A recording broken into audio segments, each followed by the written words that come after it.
ഭൂമിയിലെ ഓരോ സെന്റിമീറ്റർ സ്ഥലവും ഇന്ന് ഗൂഗിൾ മാപ്പിലൂടെ നമുക്ക് കാണാൻ കഴിയും. മനുഷ്യൻ ചൊവ്വയിലേക്കും ചന്ദ്രനിലേക്കും യാത്ര പ്ലാൻ ചെയ്യുന്നു.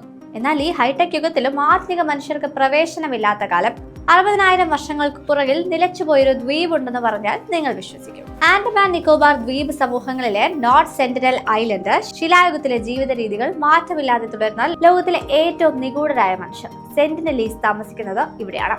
ആഫ്രിക്കയിൽ നിന്ന് കുടിയേറി എന്ന് കരുതപ്പെടുന്ന ഇവർ ഏകദേശം 60,000 വർഷങ്ങളിലായി ഈ കൊച്ചു ദ്വീപിൽ പുറം ലോകവുമായി യാതൊരു ബന്ധവുമില്ലാതെ കഴിയുകയാണ്. ഇവരുടെ കൃത്യമായ ജനസംഖ്യ ഇന്നും ആർക്കും അറിയില്ല. 15 മുതൽ 500 വരെ ആളുകൾ ഇവിടെ ഉണ്ടാവുമെന്നാണ് ഏകദേശ കണക്ക്. ഇവർ സംസാരിക്കുന്ന ഭാഷ എന്താണെന്നോ ഇവരുടെ സംസ്കാരം എന്താണെന്നോ പഠിക്കാൻ ഇതുവരെ ഒരു നരവംശ ശാസ്ത്രജ്ഞനും സാധിച്ചിട്ടില്ല. കാരണം അടുത്തേക്ക് ചെല്ലുന്ന ആരെയും അവർ അമ്പും വില്ലും ഉപയോഗിച്ച് നേരിടും. ഏകദേശം 60 ചതുരശ്ര കിലോമീറ്റർ വിസ്തീർണമുള്ള ഈ ദ്വീപ് ഇടതൂർന്ന കാടുകളാൽ ചുറ്റപ്പെട്ടതാണ്.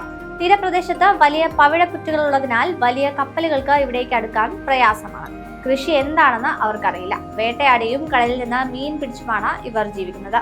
തീ ഉണ്ടാക്കാൻ അവർക്കറിയാമോ എന്ന കാര്യത്തിൽ പോലും ഇന്നും തർക്കങ്ങൾ നിലനിൽക്കുന്നു. സെന്റിനൽ ദ്വീപിലേക്ക് പോകുന്നത് നിയമവിരുദ്ധമാണ്. ഇന്ത്യൻ സർക്കാർ ഈ ദ്വീപിന് ചുറ്റും 5 നോട്ടിക്കൽ മൈൽ ദൂരപരിധി നിശ്ചയിച്ചിട്ടുണ്ട്. ഇത് ലംഘിച്ച് ചെല്ലുന്നവർക്ക് നേരിടേണ്ടി വരുന്നത് മരണത്തെയാണ്. 1880-ലെ മൗറീസ് പോർട്ട്മാൻ പരീക്ഷണം.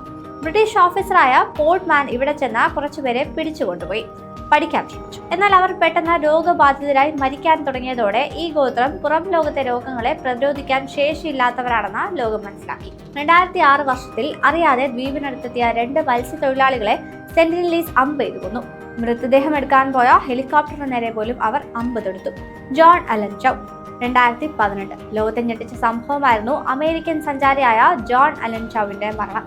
ക്രിസ്തുമതം പ്രചരിപ്പിക്കാൻ വേണ്ടി നിയമവിരുദ്ധമായി ദ്വീപിലെത്തിയ അദ്ദേഹത്തെ സെന്റിനലീസ് അമ്പ് ചെയ്ത് വീഴ്ത്തുകയായിരുന്നു. അദ്ദേഹത്തിന്റെ മൃതദേഹം പോലും തിരികെ എടുക്കാൻ ഇന്ത്യൻ അധികൃതർക്ക് സാധിച്ചിട്ടില്ല.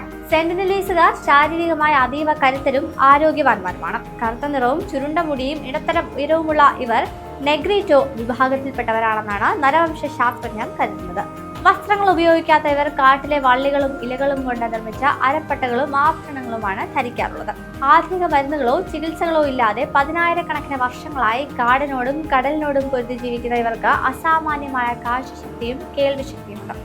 പുറം ലോകത്തെ മനുഷ്യർക്ക് ബാധിക്കുന്ന സാധാരണ പനി പോലും ഇവർക്ക് മാരകമായേക്കാം. കാരണം അത്തരം രോഗാണുക്കളെ പ്രതിരോധിക്കാനുള്ള ശേഷി അവരുടെ ശരീരത്തിനില്ല. അതുകൊണ്ട് തന്നെയാണ് അവരെ കാണാൻ പോകുന്നത് ആ ഗോത്രത്തിന് വലിയ ഭീഷണിയാണെന്ന് പറയുന്നത്. ശിലായുഗത്തിലാണ് ജീവിക്കുന്നതെങ്കിലും ലോഹങ്ങൾ ഉപയോഗിക്കാൻ ഇവർക്ക് ഇപ്പോൾ അറിയാവുന്നതാണ് അത്ഭുതകരമായ വസ്തുത. എന്നാൽ അവർ ലോഹം ഖനനം ചെയ്തെടുക്കുകയല്ല ചെയ്യുന്നത്. ദ്വീപിന് ചുറ്റുമുള്ള പവിഴപ്പുറ്റുകളിൽ തട്ടി തകരുന്ന കപ്പലുകളിൽ നിന്നോ കടൽ തീരത്ത് അടിഞ്ഞുകൂടുന്ന ഇരുമ്പ് കഷ്ണങ്ങളിൽ നിന്നോ ആണ് അവർക്ക് ലോഹം ലഭിക്കുന്നത്. ഈ ഇരുമ്പ് കഷ്ണങ്ങൾ കല്ലുകൾ കൊണ്ട് തല്ലിപ്പരത്തിയും ഉരച്ചും അവർ മാരകമായ അമ്പുകളും കുന്തങ്ങളും നിർമ്മിക്കുന്നു. വേട്ടയാടാൻ വലിയ വില്ലുകളും മീൻ പിടിക്കാൻ പ്രത്യേകതരം കുന്തങ്ങളും അവർക്കുണ്ട്. ശത്രുക്കളെ ദൂരത്തു നിന്ന് തന്നെ കൃത്യമായി എയ്ത്ത് വീഴ്ത്താൻ ഇവർക്ക് പ്രത്യേക കഴിവുമുണ്ട്. കാട്ടുപന്നികളെ വേട്ടയാടാനും കടലിൽ നിന്ന് മീനുകളെയും ആമകളെയും പിടിക്കാനുമാണ് അവർ പ്രധാനമായും ഈ ആയുധങ്ങൾ ഉപയോഗിക്കുന്നത്. കൃഷി എന്താണെന്ന് ഇവർക്ക് ഇന്നും അറിയില്ല.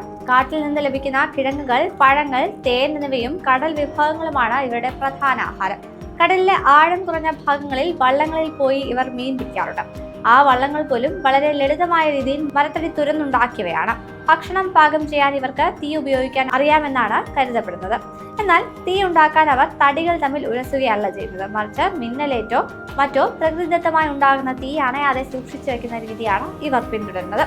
ഇത്രയും പരിമിതമായ സാഹചര്യത്തിലും പരിസ്ഥിതിയോട് ഇണങ്ങി ജീവിക്കുന്ന ഇവരുടെ അതിജീവന തന്ത്രങ്ങൾ ആധുനിക ശാസ്ത്ര ലോകത്തിന് ഇന്നും ഒരു അത്ഭുതമാണ്. നമ്മുടെ ലോകം അവർക്ക് സുരക്ഷിതമല്ല എന്നതാണ് സത്യം. പനി, ജലദോഷം തുടങ്ങിയ ചെറിയ രോഗങ്ങൾ പോലും ആ ഗോത്രത്തെ പൂർണ്ണമായും ഇല്ലാതാക്കാൻ ശേഷിയുള്ളതാണ്. തങ്ങളുടെ അതിരുകൾക്കുള്ളിൽ മറ്റാരും വരുന്നത് അവർ ആഗ്രഹിക്കുന്നില്ല. അവർക്ക് കാടും കടലും നൽകുന്ന വിഭവങ്ങൾ മതി. ആധുനികതയുടെ ആഡംബരത്തെക്കാൾ അവർ സ്നേഹിക്കുന്നത് അവരുടെ സ്വതന്ത്രമായ ഏകാന്തതയാണ്. കണ്ണുകൊണ്ട് കാണുക, ഇടപെടാതിരിക്കുക.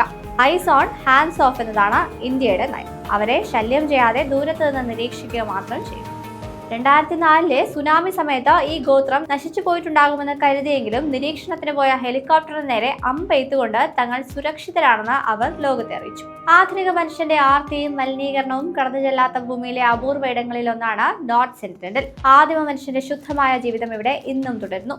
അവർക്ക് വേണ്ടത് സഹായമല്ല, മറിച്ച് ശല്യപ്പെടുത്താതിരിക്കാനുള്ള നമ്മുടെ മനസ്സ് മാത്രമാണ്. ശിലായുഗത്തിന്റെ ഈ അവസാന അവശേഷിപ്പുകൾ ഇനിയും ആയിരക്കണക്കിന് വർഷങ്ങൾ അവിടെ സുരക്ഷിതമായിരിക്കും.